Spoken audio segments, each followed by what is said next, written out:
All right, welcome in to a new episode of Carps Corner, Bobby Carpenter's show. As we get ready to go into the Peach Bowl, going to keep bringing you updates, what's going on with the team, where everything's at, postseason awards, and just kind of keeping a finger on the state of college football and everything, obviously, that's going on with Ohio State. And before we get into everything that's going on with who I think's kind of up, who's trending to playing, who's most likely out at this point, maybe some of the keys to the victory, my guy Jay Book.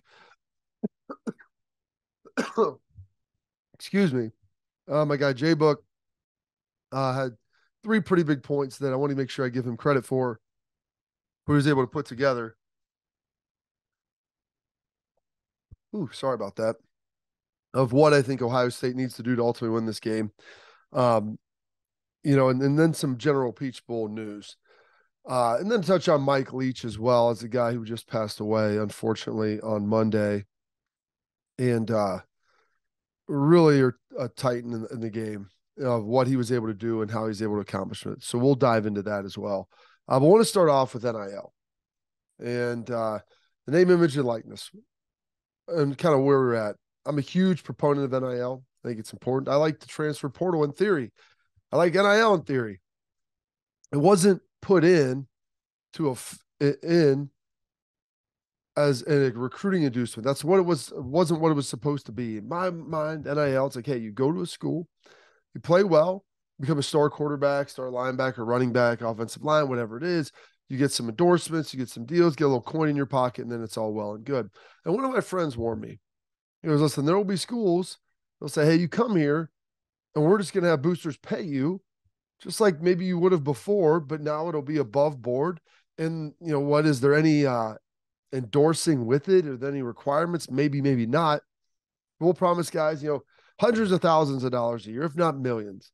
I thought that was a far cry. I thought it was a stretch. I did not think people would do that. Well, lo and behold, that's what's being done. And there's some schools in the SEC, some schools out west that are promising kids lots and lots of money, upfront dollars. And I'm talking like back end first round NFL style contracts, like 2 commas in them per year. I've heard numbers up to $2 million per year for guys. And it's not just quarterbacks, defensive ends. It's off, I haven't really heard wide receivers getting that high, but really defensive ends, rush guys, maybe some corners and wide receivers are getting some big dollars, but like kind of crazy money. And so Ohio State's always recruited really, really well. And they've done so, by having great facilities, developing players with the promise of getting to the NFL and a lot of that stuff. And right now, struggling in recruiting to close guys out because they're putting together, the package for guys when they get there. Everybody wants to know, like, what's the dollar amount when you're going every place? Every recruit, the top end guys, that's what they want to know. What's my package? What's it look like? And I don't think you want to get guys at Ohio State who are top bidder guys, but there are guys who I think would like to go to Ohio State now, but the money disparity is so great that you can't even really look at them and expect them to say, hey, I understand what you're doing. You want to come to Ohio State. We want you to come here. But you have a family. This is like life-changing money that you're getting coming out of high school, not college, coming out of high school now. And so when you're talking about getting over $1 million per year, I mean, that's I don't know how you can look at your family and tell them, no, we're not going to do that. You have no idea what can happen every time you step on a football field. You have the ability to get hurt. Maybe you don't end up being the player that you thought you were going to be. I mean, there's all kinds of things. There's a litany of things that can ultimately happen. And so this is going on. In Ohio State, Ryan Day talked in the offseason, it's going to take $13 million to ultimately keep this team intact moving forward. And then on top of that, probably to make sure you're getting guys in the door as well. And, they had their two big collectives at Ohio State, Cohesion and then the Foundation. Foundation run by Brian Schottenstein. Gary Marsnick's in charge of Cohesion. And Cohesion's thing was like, hey, we're going to try to get everybody 50 grand. That sounds great. Like, hey, everybody's here no matter how good you are, you're going to get this. And that'll be per year. And okay, it's supplement to your scholarship, and that's what it is. And the foundation's like, okay, we'll do some marketing deals. We'll try to get it done. And believe me, Columbus is a big market. And so guys here have been able to market themselves as well. When you're on a good team and you're in a big market and you're a good player, a lot of good things are going to happen for you. But ultimately, it's not enough. And the money that's being raised, and I don't think the corporate investment has been what it was promised or what it was committed to be. And maybe they got a little squeamish with it and didn't necessarily like the way that it was going to go. But it pales in comparison. And Ryan, they understandably, I mean, there's probably a degree of frustration with him. How you expect your assistant coaches to close guys down here as National Signing Day is approaching, within the next handful of days. How can you ask your assistants to go try to recruit and close at a high level when they're going, bringing a knife to a gunfight? They don't have the same ammunition that other people do. And while the player may say, Coach, I really want to play for you. I want to go to Ohio State. This is where I want to be. The compensation to play there is so dramatically different than another school that you can't feasibly ask him to do it. And there's a lot of people, Ben Hartsock, my former teammate, he's like, this makes me sick, this and that. So, because Gene Smith came out with the statement saying, hey, we need our fan base to get behind these collectives and support them. So, a lot of people have thrown out there, if you have 150,000 Buckeye fans or whatever, each one of them, directly deposits, $5 a month into, $10 a month, into one of these collectives, there'd be tens of millions of dollars raised that could ultimately go to players. And I mean, that's true. And there's some people like, hey, I buy tickets, I donate to the university, all these things. Yeah, that's all well and good. And there's a lot of pushback from that because Gene had came out with this statement saying we need to support these guys. The reality is this should have been done back in July. And I understand people in Columbus, Ohio don't like this. And they say, why should these guys be getting paid? This and that. That's irrelevant at this point. It's irrelevant because this is the way that it is. I didn't make the rules. Ryan Day didn't make the rules.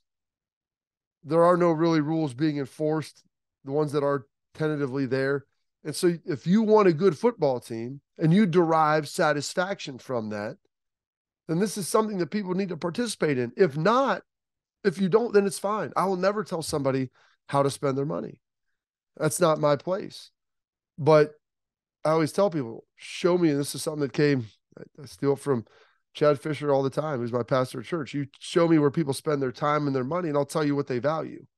And there's a problem when you have expectations that are up here and your alignment and your willingness to participate is down here. And so when you have that gap, that creates issues. And I feel like that's going to happen. And there's a lot of people that say, I don't want to be a part of this. I don't like it, whatever.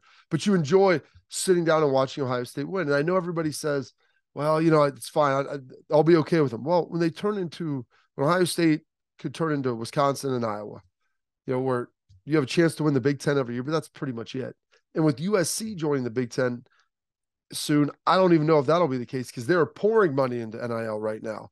And maybe one day this will get changed and there'll be some guardrails around it. I'm a huge proponent of that. But the reality is that's not the case right now.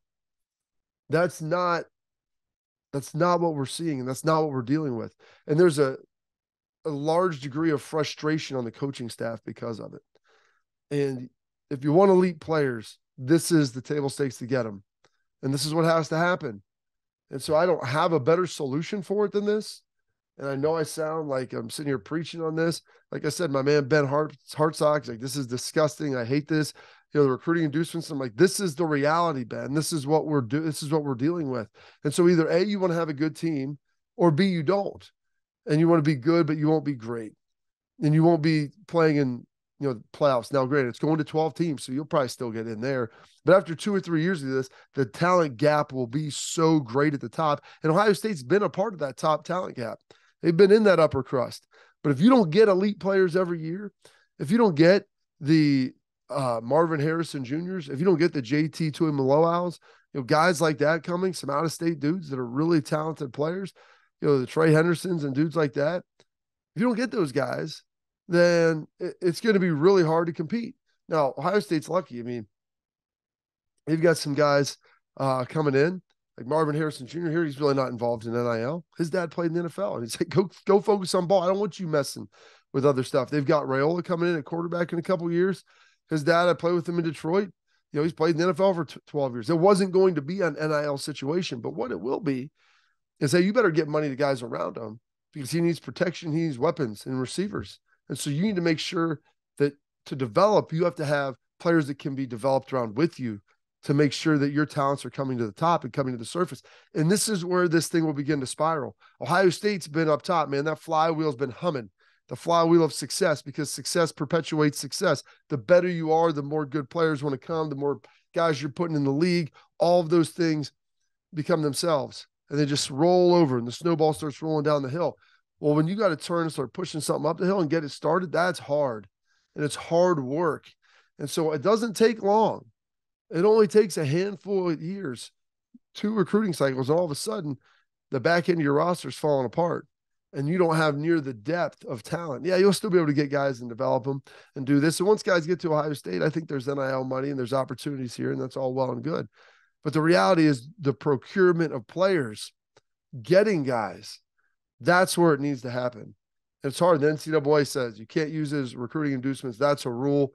But I'm telling you right now, you talk to any player, and I talk to all the recruiting guys, they'll sit there and tell you they've got agents, and what's the number? What's my package look like?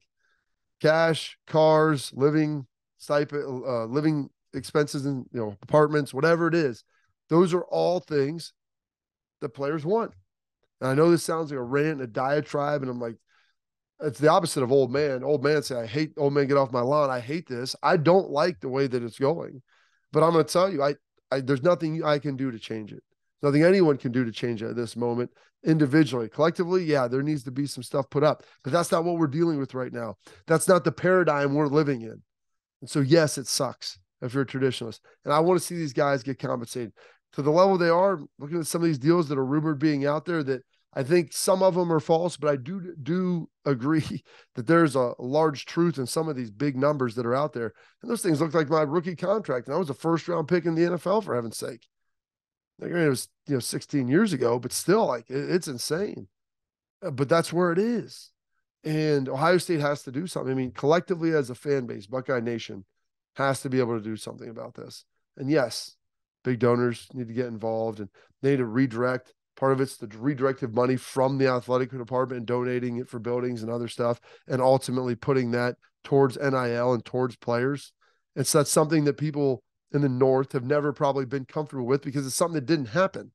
Well, now the emperor's wearing no clothes. It's happening everywhere. And so those dollars that are directed to the university need to get swung over to the NIL. And instead of going to build things and names and all this stuff, it needs to go to the players, the procurement of players and getting them there. Like I said, I didn't make the rules. It stinks. I don't necessarily like it, but it is what it is. And we need to make sure that we're doing everything we can to be able to give Ryan Day what he needs, whether it's and through the foundation and cohesion, and even Chris Holtman. And they've got the block O, for basketball. It's more exclusive to that. Like, they need to get that done and get it done in a big way. All right. And now on to some more positive news and then some sad news in college football. And this is, start with the positive news first. Throw this up here. Courtesy 11 Warriors. Marvin Harrison Jr. is a unanimous All-American, and Paris Johnson Jr. is a consensus All-American after both earned first-team honors from the American Football Coaches Association. So what does it mean to be a unanimous All-American? What does it mean to be a consensus? So unanimous All-American, there's basically 5 major All-American teams. Unanimous, you're on all 5. He's the first since Terry Glenn, receiver at Ohio State, to be able to have that feat. Terry Glenn that year won the Blitnikoff. You could argue Marvin Harrison Jr. should have won the Blitnikoff, finished second. Consensus means you have the majority. You're on 3 of the 5 All-American teams. And so Paris Johnson was able to get that. So a huge kudos to him. Still evolving, still developing. Probably his last season, I'm guessing, at Ohio State. And good for him. That's very impressive for the Buckeyes. Now, my man J-Book, who I reference all the time here, loves to dive in Ohio State, posts stuff from all over the place, and asks a lot of good questions. He had 3 keys, and I like this. This is something we're going to kind of dig into a little bit. OSU's kind of keys to victory. Number 1, OSU handling the tight ends for Georgia. And if you look at them, they have two elite tight ends, the Mackey Award winner. I mean, they've got big dudes, they've got athletics dudes. We'll dive in how they like to flex one, inline the other. And the versatility of those guys is impressive. And that's really the majority of their passing game. They run it, they'll throw it outside to McConkey sometimes, but they're going to move those guys around. And that is where the majority of their passing attack comes from. And they're big plays. And so keep this in mind. These are a couple guys, put your ears up to really look at, because Georgia runs a lot of 12 personnel, one back, two tight end, two wide out. You've got Josh Proctor. You've got Ronnie Hickman, Lathan Ransom,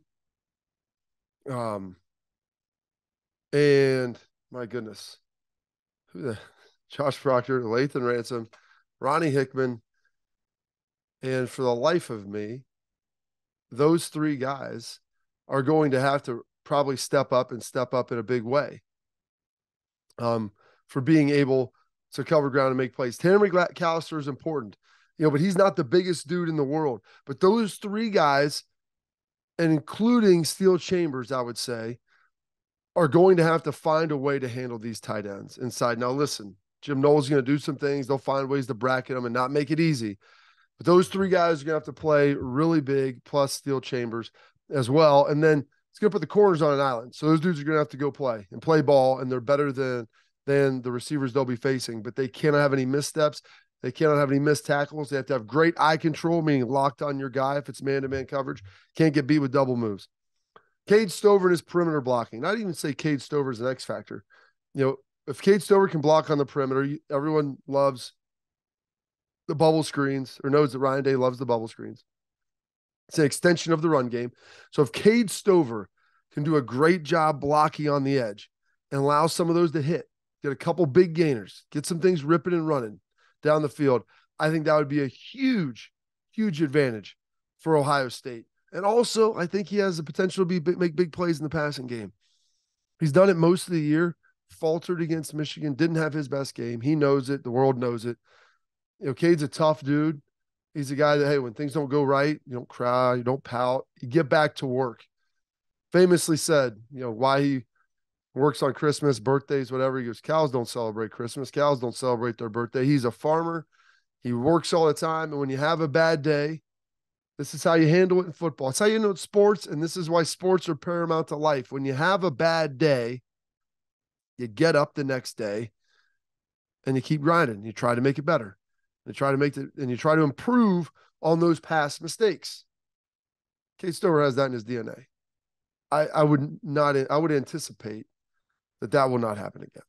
What we saw, that's not going to be the case. So that's something right there. And then lastly, Matt Jones, Josh Fryer inside, their ability to handle Jalen Carter, number 88 for Georgia.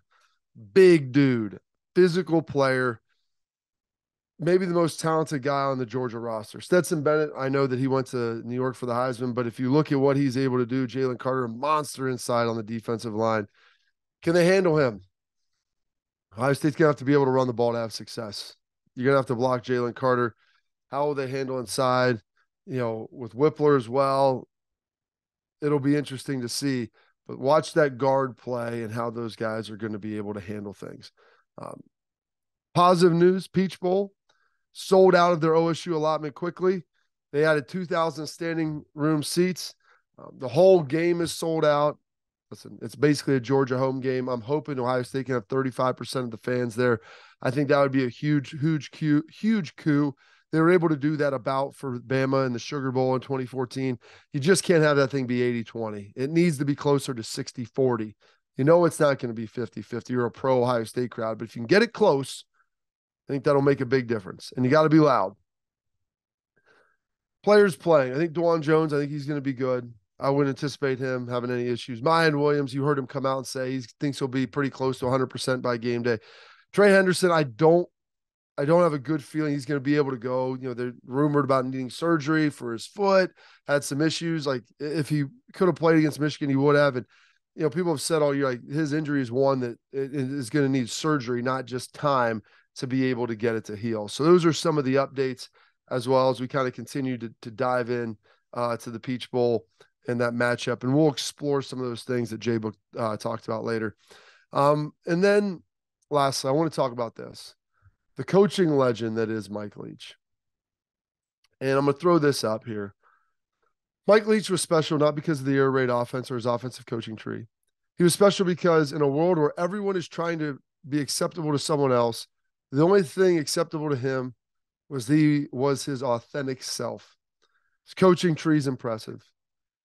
His offense is even more impressive. The way he played the game, coached the game, never played in college, played in high school, called games off a note card, looking something like this, all the plays. Didn't really have situational football. And what's amazing is I got a chance to talk to a bunch of guys who had played for or coached with him this week on SiriusXM. And their thing was with Mike Leach, like he didn't believe in situational football, like third down, first down, red zone. I think you need to understand that to a certain degree that there are differences, but he didn't run a lot of plays. Split back veer, you run the same stuff over and over, option, and you run a handful of plays and you just out execute people. You're better at them. Eventually they crack and you'll hit some big ones.